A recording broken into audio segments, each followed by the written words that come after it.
Senhor Deus, nós te agradecemos, porque o Senhor cuida de nós, tem cuidado de nós como igreja, tem cuidado de nós como famílias, como filhos e filhas do Senhor. E nós, Pai, somos como crianças diante desse mundo, diante dos males, das provações, das lutas do dia a dia, mas nós confiamos que o Senhor é o nosso Pai e que contigo nós podemos vencer todo o mal que se levanta contra nós. Ainda que qualquer um de nós aqui venha a passar por momentos difíceis, momentos de luta, momentos de aflição, momentos de medo, de anseio, que o Teu Espírito nos ajude sempre a recordar quem é o nosso Pai, quem é aquele que nos tem em Suas mãos. Pai, da mesma maneira, não nos deixa errar e nos esquecer da nossa também responsabilidade de cuidarmos uns dos outros, de contribuirmos uns com os outros, de partilharmos uns com os outros e também com a Tua obra. Ajuda-nos, Pai, a sermos fiéis a Ti e aos nossos irmãos, para que, ó Deus, o Seu amor possa ser visto em nós, nessa abnegação da nossa parte, nesse morrer para nós mesmos, e estarmos prontos para partilhar com os irmãos e a partilhar com o reino do Senhor. Assim nós esperamos, assim nós desejamos, e te pedimos, pedindo que também o Senhor nos alimente pela Tua palavra nessa hora. No nome santo e poderoso de Jesus. Amém. Amém. Abram comigo suas Bíblias, lá em Apocalipse, Apocalipse capítulo 7.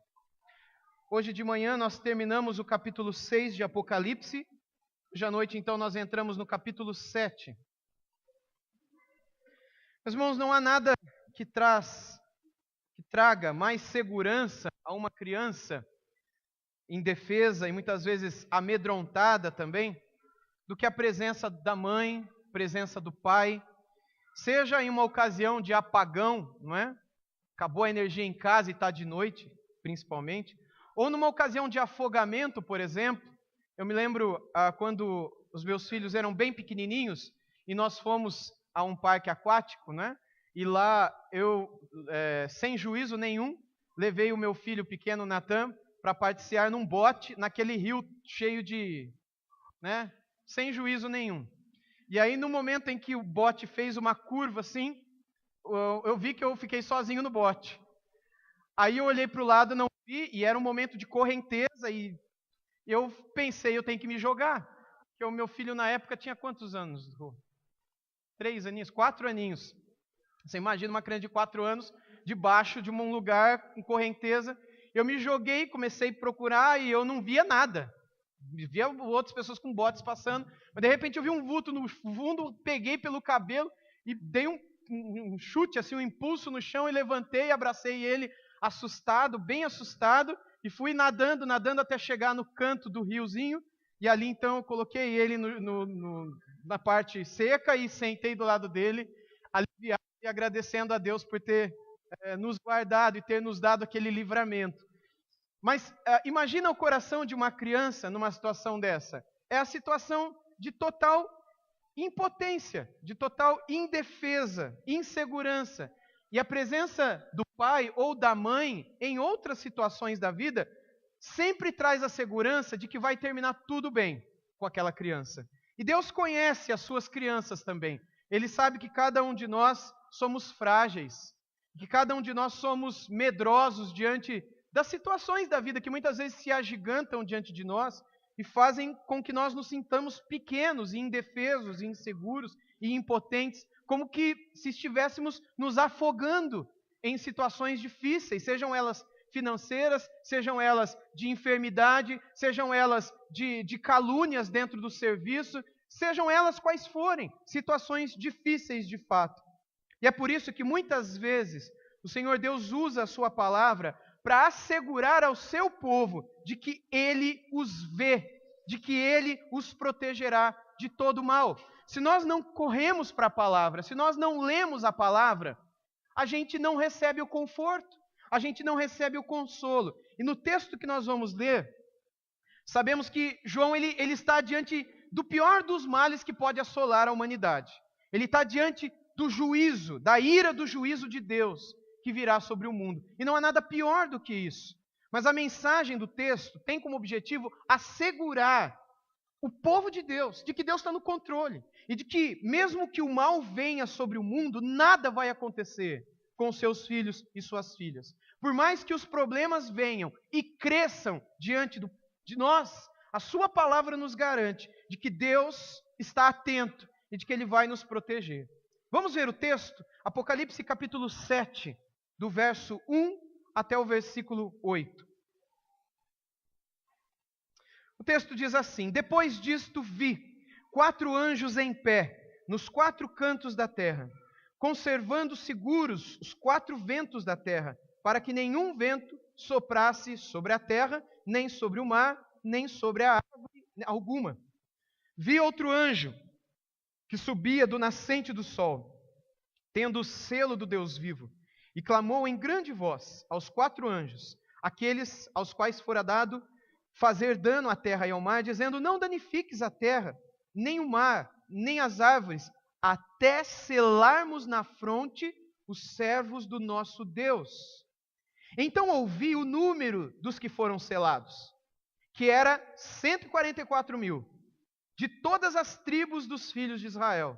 Da tribo de Judá foram selados 12.000, da tribo de Ruben, 12.000, da tribo de Gade, 12.000, da tribo de Azer, 12.000, da tribo de Naftali, 12.000, da tribo de Manassés, 12.000, da tribo de Simeão, 12.000, da tribo de Levi, 12.000, da tribo de Issacar, 12.000, da tribo de Zebulon, 12.000, da tribo de José, 12.000, da tribo de Benjamim, foram selados 12.000. Apenas até aqui.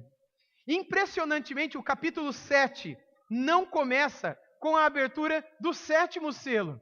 Porque, conforme a gente viu hoje de manhã, estudando o final do capítulo 6, foram abertos o 5º selo e o 6º selo. O 5º selo dizendo respeito aos mortos por causa da palavra de Deus, por causa do testemunho que deram de sua fé em Jesus Cristo, os mártires. O 5º selo fala de que Deus sabe desses homens e dessas mulheres, e de que Ele está ciente, e de que Ele está no controle, e de que as coisas não vão terminar assim. No 6º selo a gente viu que algo acontecerá e que abalará céus e terra. Ele fala de algo que acontece no sol, na lua e nas estrelas. Depois ele fala de todas as classes de homens, citando 7 classes, que simbolizam o mundo inteiro, por causa do número 7, e toda a simbologia que esse número tem no livro de Apocalipse. E aí então termina o capítulo 6 dizendo que ele está no controle de tudo isso, e que todas as pessoas da terra aguardam o dia da ira do cordeiro. E a gente viu hoje de manhã como isso é um absurdo, porque cordeiro não se ira. Cordeiro é um animal dócil, é um animal gentil, é um animal bonzinho. Quem se ira é lobo, é cachorro, é serpente, até sapo se ira. Mas ovelha, eu nunca vi, você também não, e nunca veremos uma ovelha brava, não é? É assim que muita gente olha para Deus, como se Deus fosse como se Jesus fosse o cordeiro somente, alguém bonzinho, e que faz bé em cima da gente, como se eu sou tão bonzinho e carinhoso, como se ele não se irasse, como se ele não fosse o leão, como se ele não tivesse o dia em que ele derramaria a sua ira sobre os homens. Assim muita gente olha para Deus como se ele fosse um grande Papai Noel, ou um grande vovô, aquele homem ou aquela mulher que, enfim, não disciplina, não fala grosso, não chama atenção. Tem vovô e tem vovó que te chama, né? Mas muitos são carinhosos, né? Permitem o que os pais não permitem, e vai sempre ser assim, sempre foi assim.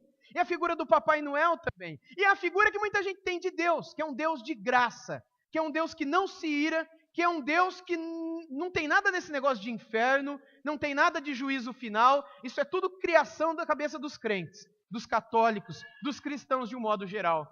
E de repente, na abertura dos 6 selos em Apocalipse, a gente descobre que no último selo é revelada a chegada do dia da ira do Cordeiro. E aí o que vem depois? Aí é o último selo, o 7º selo, que seria o segredo final, digamos assim. Mas aí o 7º selo não é dito, não fala nada. Estraga graça, estraga prazer. Não é a primeira vez que João vai fazer isso aqui em Apocalipse. Ele vai falando. Quando está para chegar no clímax, ele muda de assunto. Sabe aquele tipo de conversa que a pessoa está contando a piada ou está contando a história e de repente ele para e começa a falar? Ou quando você está assistindo um filme e aí a cena está tensa e de repente vem o comercial. É mais ou menos isso que está acontecendo aqui. O capítulo 7 é como se fosse um intervalo, um comercial, porque o 7º selo, só no capítulo 8 é mencionado. Só no capítulo 8. Se você quiser ler depois, você pode ler em casa, eu só vou pregar o capítulo 8 daqui 3 domingos. Hoje a gente vai seguir o texto. E o texto no capítulo 7 não começa com a abertura do 7º selo, que naturalmente é esperado, depois de tudo que foi revelado nos selos 1 a 6.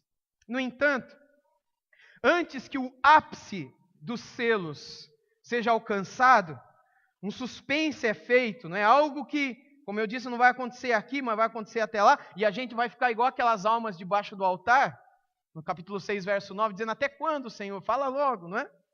Há coisas que o Senhor deseja nos revelar antes de anunciar o que há de acontecer. Vamos olhar então para o verso 1.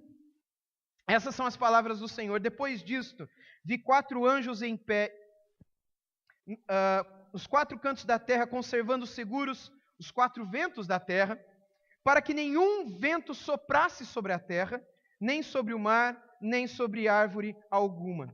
Bem, ele cita 3 exemplos aqui, 3 citações que são simbólicas. Ele fala dos 4 cantos da terra, dos 4 ventos da terra e dos 4 anjos em pé. São 3 cenas. A gente tem que entender que são simbólicas, não é?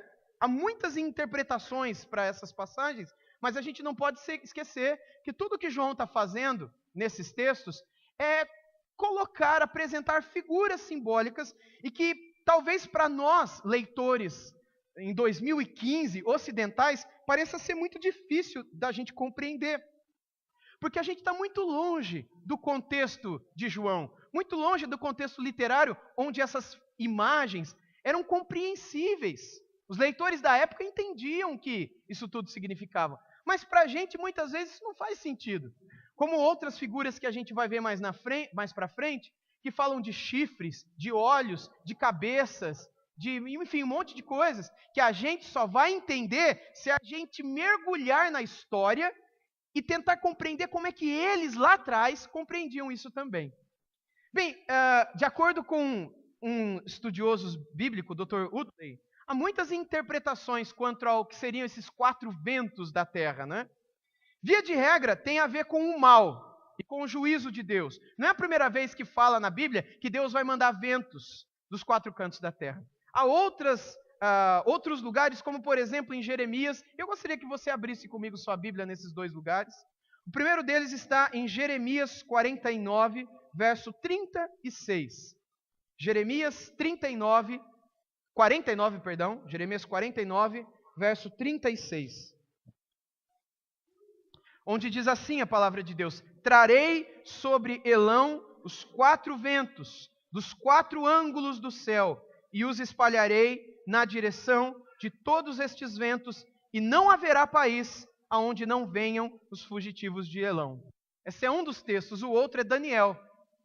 Abra comigo, por favor, um pouquinho mais à frente, Daniel capítulo 7, versículo 2. Livro do profeta Daniel, capítulo 7, versículo 2. Diz assim a palavra de Deus: falou Daniel e disse: eu estava olhando durante a minha visão da noite, e eis que os 4 ventos do céu agitavam o grande mar. Se a gente tivesse a oportunidade de estudar Daniel 7 e também Jeremias 49, a gente entenderia que esses ventos que são mencionados estão associados a uma forma de juízo de Deus sobre toda a terra. Há algo que Deus está para fazer no mundo inteiro e que vem de 4 cantos da terra, como ele menciona aqui também. Os 4 cantos da terra, obviamente, não tratam de uma ignorância divina com relação ao aspecto redondo da terra, do planeta, não é? Deus sabia, ele mesmo fala no livro de Isaías que ele se assenta sobre a redondeza da terra. Se é redondeza da terra, é porque a terra é quadrada, não, é redonda. Lá em Jó, que é uma das histórias mais antigas de toda a Bíblia, Também no capítulo 1, quando Deus pergunta para Satanás de onde ele fala que ele vem de rodear a terra. Você rodeia o que é redondo. Então, desde o Antigo Testamento já existem menções claras de que a terra não era quadrada. Então, quando alguém ignorante fala, tá vendo, porque a Bíblia fala dos 4 cantos da terra, tá vendo, o cristianismo é ignorante, é tudo burro, é tudo ignorante, porque fala que a terra tem 4 cantos. Desde quando que a gente crê que a terra tem 4 cantos? Se existiu um grupo de cristãos aqui e ali ao longo da história que acreditaram nisso, o problema é deles. Mas a palavra de Deus, desde o Antigo Testamento, deixa muito claro, segundo a revelação do próprio Deus, que há um aspecto de redondeza, né, de circunferência, né, na própria terra. Os 4 cantos, então, são uma figura de linguagem, para dizer que de todos os lados soprarão esses ventos. Aí também fala dos 4 anjos em pé, provavelmente se referindo ao poder angelical, ou seja, ao poder de Deus através dos espíritos ministradores em toda a terra. Deus possui anjos em toda a terra. E esses anjos operam em nosso favor, operam em nosso socorro. Os 4 ventos provavelmente estejam relacionados ao juízo de Deus, que virá pelo exercício dos seus anjos em todo o mundo. E aí entramos no versículo 2. Olha aí Apocalipse 7, 2. Vi outro anjo que subia do nascente do sol, tendo o selo do Deus vivo, e clamou em grande voz aos 4 anjos, aqueles aos quais fora dado fazer dano à terra e ao mar, dizendo, não danifiqueis nem a terra, nem o mar, nem as árvores, até selarmos na fronte os servos do nosso Deus. Aqui ele cita o nascente do sol, ele fala do anjo que vem, que sobe com o nascente do sol. Gente, essa era uma imagem oriental também, tanto é que um dos símbolos de um país oriental chamado Japão é qual? É o nascer do sol. Você sabe o que simboliza para os orientais o nascer do sol? Simboliza a chegada da esperança, a chegada de uma nova oportunidade, de um novo dia. Enfim, símbolo de vida, símbolo de saúde, de renovo, comum em todo o Antigo Oriente. O anjo que sobe com esse sol anuncia para o leitor original a chegada da esperança. Assim, meus irmãos, prestem atenção, com a chegada do juízo chega também o quê? A esperança. Com a chegada da ira chega também o quê? A misericórdia. Se Deus vem de alguma forma para julgar a terra, de outra forma ele vem também para abraçar e receber aqueles que se arrependem e que se entregam a ele. O selo que esse anjo possui nas mãos aqui, no versículo 3, até selarmos na fronte os servos do nosso Deus, é o selo com o qual ele selará os servos de Deus mundo afora. Algo semelhante com o que aconteceu aonde? No Egito, quando também um anjo, chamado de anjo da morte naquela ocasião, passou pela terra do Egito, ferindo os filhos, os primeiros filhos de todas as criaturas, sejam seres humanos, sejam animais, todos os primeiros filhos morreram. Assim o anjo da morte passou lá em Êxodo 12, e a gente vê Êxodo 12, 13 e 14, que eles são libertos, porque a casa deles também foi selada. Com qual selo? Com o sangue dos cordeiros, mortos e que foram passados nos umbrais das casas, fazendo com que quando o anjo da morte passasse, não ferisse a ninguém dentro daquelas casas. Assim também chegará um dia, segundo o que a Escritura diz, que um anjo se levantará e que ele trará final juízo. Mas antes desse juízo, antes que os 4 anjos dos 4 cantos soprem os 4 ventos, trazendo juízo sobre a terra, Deus há de trazer um anjo, junto da esperança, que é a figura do sol nascente, que vai selar o povo de Deus em toda a terra, para que quando esse anjo da morte passe, ele não fira aqueles que são de Deus. Então esse é o simbolismo que provavelmente esteve presente na compreensão dos primeiros leitores da carta. O propósito desse símbolo aqui é retratar a segurança que o povo de Deus pode ter. O povo de Deus vai passar pela provação? É lógico que vai. Em nenhum momento a Bíblia diz que Deus há de nos proteger, que Deus há de nos guardar. Antes nós passaremos pelas aflições, pelas tribulações, até que chegue o grande e terrível dia do Senhor. E gente, a gente já tem passado pelas provas. No mundo tereis aflições, mas tenham bom ânimo, eu venci o mundo. Eu deixo-vos a paz vos dou. Não vou-la dou como o mundo a dá. Ele garantiu para os seus discípulos que eles passariam por lutas na vida. Você passa por lutas na sua vida. Vocês passam por aflições no casamento de vocês. Vocês passam por problemas no trabalho. Vocês passam por problemas financeiros. Vocês passam por problemas com filhos. Vocês passam por problemas com pais. Vocês passam por problemas diante da situação econômica e política no nosso país. E de alguma maneira o nosso país também passa por problemas. Problemas nunca foram extirpados do convívio do povo de Deus. Não tem um verso na Bíblia em que Deus diga que o seu povo viveria debaixo de um domo, debaixo de uma redoma, protegido, indefeso. Já viram aquela propaganda do pernilongo? Veio até um aqui agora. Lembra daquela propaganda do pernilongo que você passa o spray e a tua casa fica debaixo de um domo? Há pessoas que pensam que Deus nos protege dessa maneira. E vocês vivem como se nada fizesse mal para vocês. Mas, gente, é só a gente abrir o Novo Testamento e a gente vai ver que não foi assim com os apóstolos. Quanto aqueles homens não sofreram, não tinha nenhum domo em cima da cabeça deles. Todos eles foram mortos por causa do Evangelho.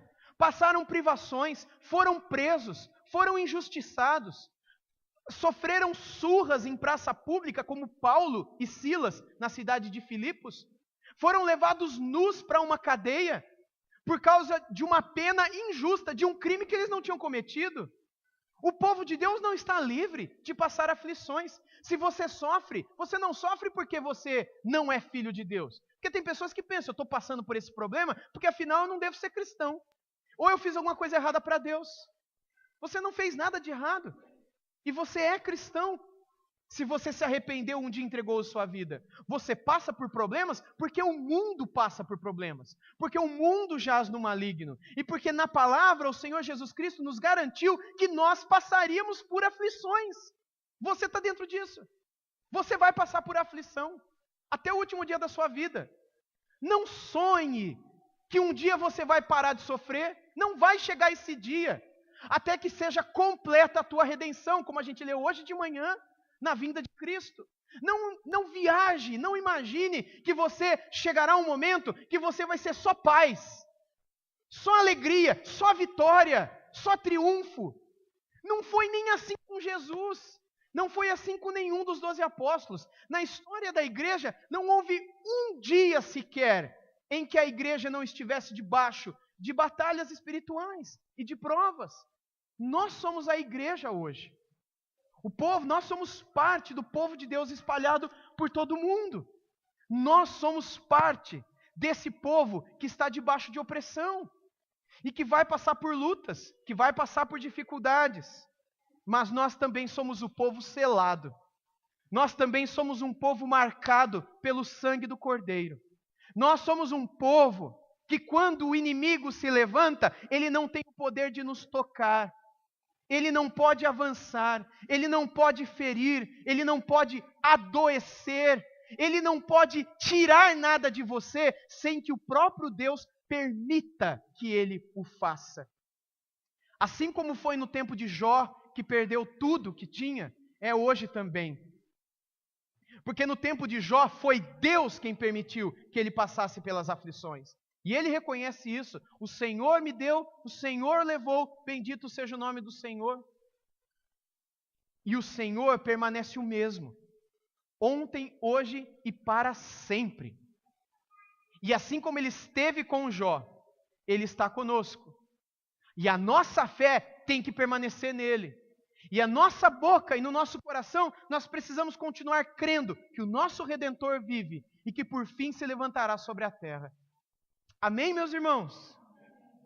O propósito aqui do símbolo, então, é retratar a segurança. Assegurar que vocês, como povo de Deus, não sofrerão com o restante do mundo quando a ira de Deus for derramada sobre toda a terra. Isso não significa que você não vai sofrer. Isso não significa que o povo de Deus não passará por aflições, mas que nessas será sustentado, guardado com a paz que vem de Deus, diferentemente do desespero que tomará conta das mentes e dos corações dos demais cidadãos nesse mundo. Pelo que o texto aqui apresenta para nós, a própria criação sofrerá. O terra, o mar e as árvores serão gravemente danificadas. O texto bíblico diz que um anjo se levantou e disse: ainda não danifiquem nada, não toquem em nada, nem na terra, nem no mar, nem nas árvores, até que selemos todo o povo de Deus, todos os servos de Deus.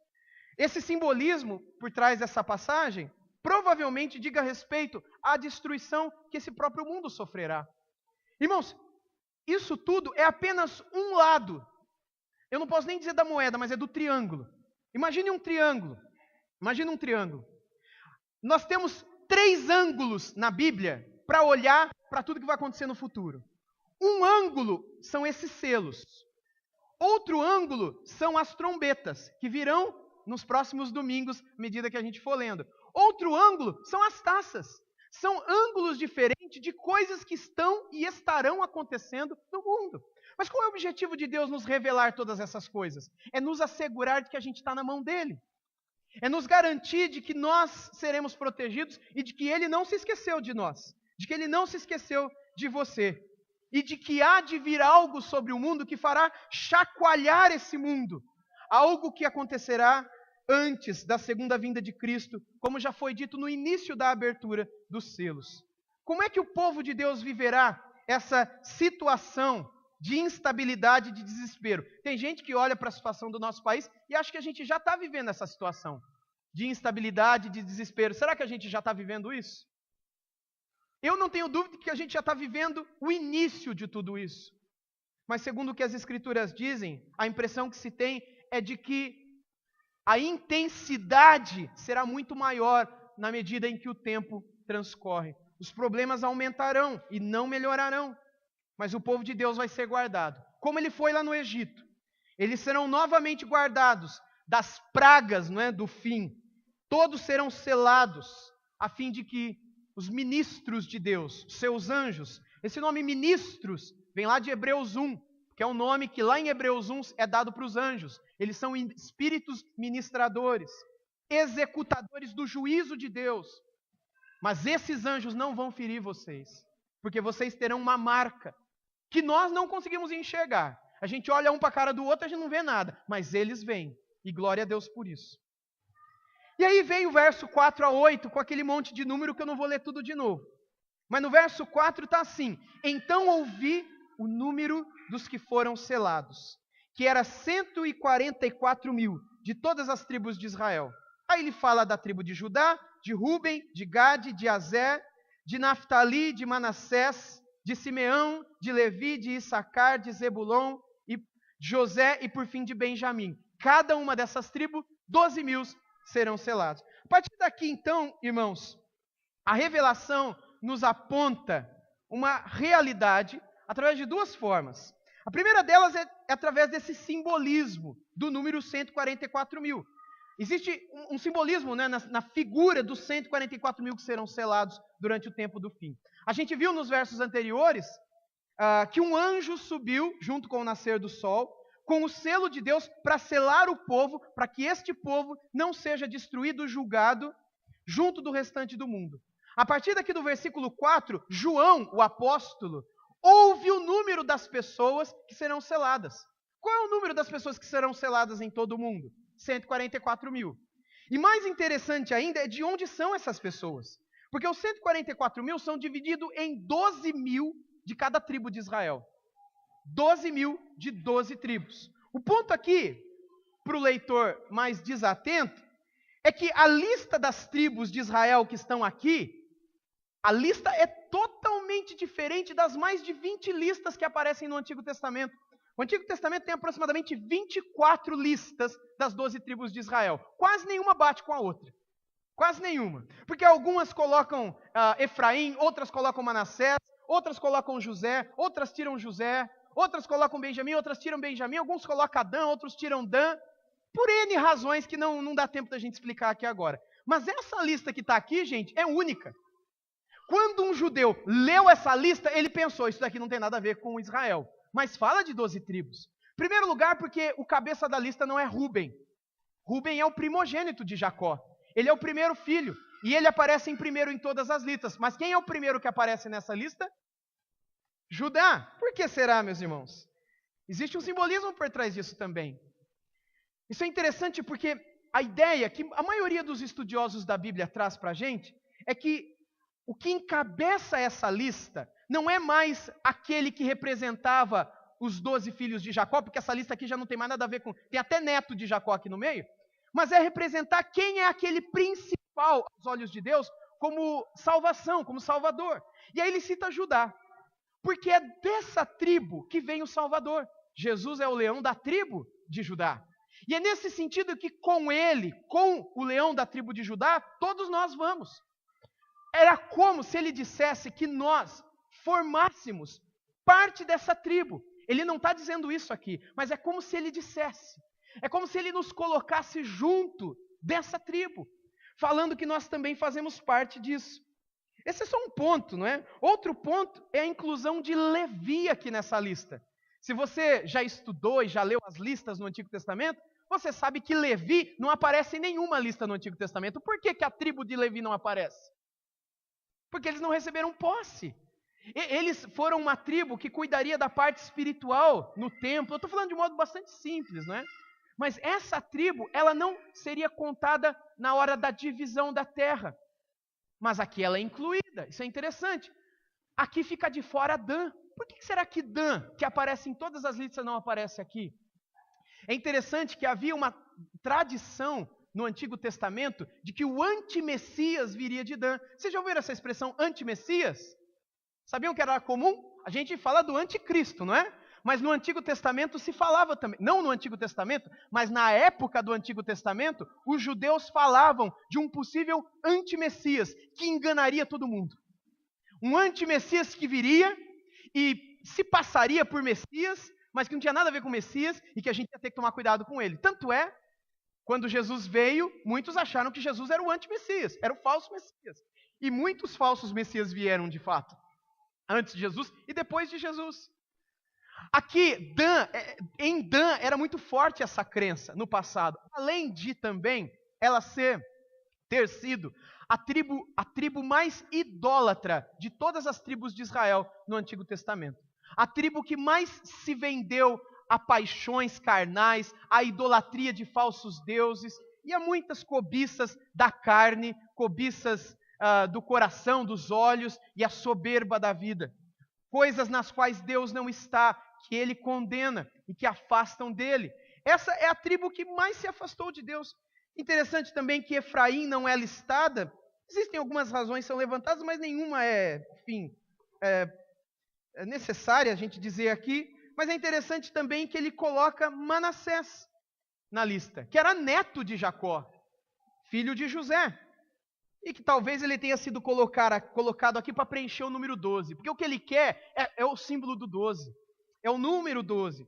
E esse número tem que ser preenchido. Dan foi retirado, alguém tem que ser colocado. Meus irmãos, assim essa lista aqui, encontrada, ela não se encaixa nas demais listas. E qualquer judeu entenderia que é uma lista simbólica e que não poderia ser tomada como literal, porque ela é toda irregular. E sendo irregular, tem que ser lida simbolicamente. Esse número, então, é simbólico. E como quase tudo dentro da literatura apocalíptica, o número 12 simboliza como o número 7 a inteireza das coisas. Aqui a gente começa a entender o que Deus quer dizer com 144 mil. João, é interessante que no versículo 9, que eu só vou pregar no domingo que vem, permitindo o nosso Deus, mas veja o que está no versículo 9. Depois dele ver o anjo falando de todos que serão selados na terra, os 144 mil, o que ele diz no verso 9? Depois destas coisas, vi e eis grande multidão que ninguém podia enumerar, de todas as nações, tribos, povos e línguas, em pé diante do Cordeiro e diante do trono, diante do Cordeiro, vestido de vestiduras brancas e com palmas nas mãos. Quem são esses que João agora vê? São aqueles que foram selados. Ele está dentro de uma história, ele está contando uma história, ele não começou outra história. A história aqui é a seguinte, e todo judeu naquela época entendia. A gente que confunde um pouco, Porque para a gente, essas simbologias com números são estranhas. Mas naquela época, quem lia entendia. Quando ele fala de 12 tribos, com 12 mil em cada uma delas, 12 vezes 12 mil dá quanto? 144 mil. 12 com 12, a inteireza de todas as coisas. É como quando Jesus falou para Pedro que ele tinha que perdoar 70 vezes 7. Quanto que é 70 vezes 7? 490. Isso significa que se alguém errar com você 490 vezes, você já listou. Meu marido já está no 489. Se ele errar de novo, já era. É isso que Jesus quis dizer? É óbvio que não. O 7 também está dentro dessa simbologia. Jesus não queria dizer 490 quando disse 70 vezes 7, mas quis dizer sempre, inteiramente, durante toda a sua história. Assim também os 12 vezes 12 mil, 12 tribos, 12 mil de cada, que dá os 144 mil, é óbvio que significa a inteireza da terra. Só não entende isso quem não lê dentro do contexto de Apocalipse. É como você querer ler um romance como se fosse ficção. Ou é como você ler ficção como se fosse uma literatura infantil. Você tem que ler como eles liam naquela época. E fica óbvio isso no versículo 9, que esses 144 mil selados são a grande multidão que ninguém podia enumerar de todas as nações, tribos, povos e línguas. É isso que João viu. Bem, meus irmãos, deixa eu continuar aqui, eu estou animado. Aqui então em Apocalipse 7, Deus está mostrando para nós, deseja mostrar para nós, que o seu povo passará ileso. Que povo? O povo inteiro. O povo todo. Os 12 vezes 12 mil, como se fosse 70 vezes 7. É todos de sempre passarão ilesos. Este povo será marcado. E todos os eventos que serão, sem dúvida, catastróficos e desesperadores para o resto da humanidade, acontecerão sem atingir o povo de Deus sobre a terra. O povo de Deus é assegurado aqui, de que poderá descansar em segurança, de que o Senhor seu Deus os manterá debaixo do seu cuidado. Nunca fará tanto sentido para o povo de Deus com o Salmo 91, como fará naquele tempo. Eu quero concluir lendo o Salmo 91 com vocês. Vamos abrir todos naquele Salmo.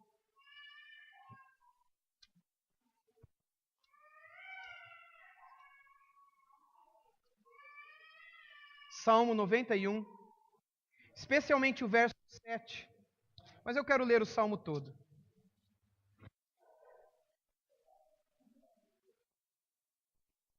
Diz assim a palavra de Deus: o que habita no esconderijo do Altíssimo e descansa à sombra do Onipotente, diz ao Senhor, meu refúgio, meu baluarte, Deus meu em quem confio. É assim que o povo de Deus naquele dia clamará, orará. E é assim que hoje você, como um filho de Deus, deve clamar. Meu refúgio. O Deus em quem eu sirvo é o meu baluarte seguro. É o meu Deus em quem eu confio. E aí no verso 3 ele continua: pois ele te livrará do laço do passarinheiro e da peste perniciosa, cobrir-te-á com as suas penas e sob suas asas estarás seguro. A sua verdade é pavês e escudo, não te assustarás do terror noturno, nem da seta que voa de dia, nem da peste que se propaga nas trevas, nem da mortandade que assola ao meio-dia. Caiam 1000 ao teu lado e 10.000 à tua direita, tu não serás atingido. Somente com os teus olhos contemplarás e verás o castigo dos ímpios. Pois disseste, o Senhor é o meu refúgio. Fizeste do Altíssimo a tua morada, nenhum mal te sucederá. Praga nenhuma chegará à tua tenda, porque aos seus anjos dará ordem a teu respeito, para que te guardem em todos os teus caminhos.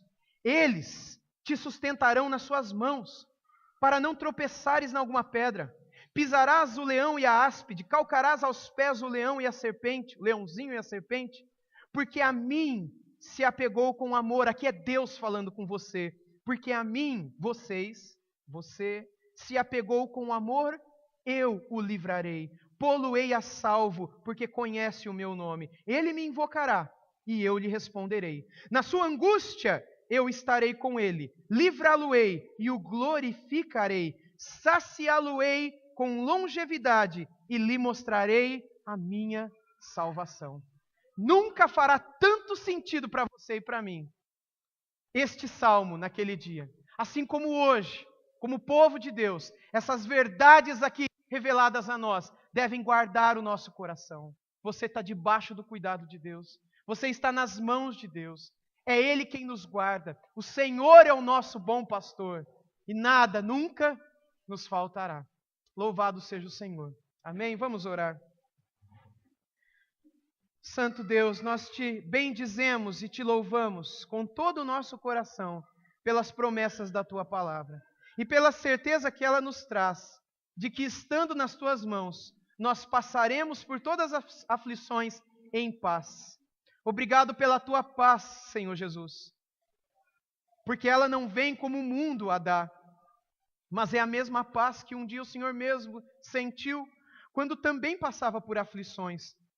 Quando era enganado, quando era traído, quando era esbofeteado e cuspiam em ti, enquanto te crucificavam, enquanto colocavam coroa de espinho em tua cabeça e batiam com um pedaço de pau em tua testa, e colocavam um manto sobre as tuas costas, todas rasgadas e feridas, ainda assim o Senhor nos amava, e ainda assim o Senhor desfrutava da paz que o Pai lhe concedia. Obrigado porque essa mesma paz está sobre nós, Senhor. E venha a aflição que vier, nós continuaremos a contar com essa paz que vem de Ti. Obrigado porque nada nos separa do Teu amor, a não ser o nosso pecado. Por isso, Senhor, guarda o Teu povo do pecado, porque do resto nós sabemos que o Senhor vai guardar. Guarda o nosso coração, guarda a nossa língua, guarda os nossos olhos, as nossas mãos, os nossos pensamentos, a ociosidade do nosso tempo. Guarda-nos, ó Deus, a fim de que toda a nossa vida e nossa história sejam marcadas por vidas que glorificam o Senhor e Te amam, e vidas que se apegaram a Ti com amor, e que por isso serão guardadas de todo terror até o último dia. Nós nos apegamos a Ti, Senhor. Nós queremos correr para os Teus braços e descansar seguros em Ti, hoje e para todo sempre. Amém, Senhor.